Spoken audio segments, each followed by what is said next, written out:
কষ্ট ওটা আমার যেহেতু ব্যক্তি জায়গা, তো থাকুক, ওখানে অনেক অভিযোগ আছে। এবার শাকিব খানের প্রতি সরাসরি অভিযোগ তুললেন তার প্রথম স্ত্রী অপু বিশ্বাস। এতগুলো বছরে কখনোই শাকিব খানের বিরুদ্ধে অপু বিশ্বাস সেভাবে কোনো কথা বলেননি।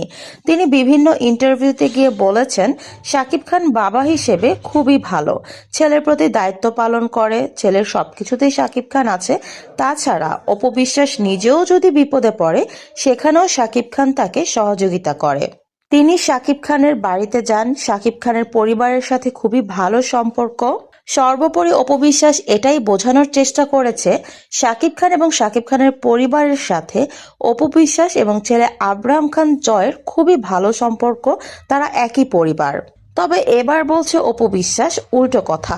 গতকাল একটি ইন্টারভিউতে অপু বিশ্বাসকে উপস্থাপিকা বলেন শাকিব খানের কাছ থেকে পাওয়া সুখের এবং দুঃখের মুহূর্তটুকু শেয়ার করেন। অপু বিশ্বাস বলেন শাকিব খান যখন হজে গিয়েছিল তখন তার জন্য খেজুর নিয়ে এসেছিল, সেটা তার জন্য অনেক আনন্দের ছিল। আর দুঃখের কথা যদি বলতে হয় তাহলে তিনি শাকিব খানের কাছ থেকে অনেক বেশি দুঃখ পেয়েছেন, শাকিব খানের প্রতি তার অনেক অভিযোগ জমা হয়ে আছে, তাই তিনি সে বিষয়ে বিস্তার কিছু বলতে চাচ্ছেন না বা শাকিব খানকে নিয়েও কথা বাড়াতে চাচ্ছেন না।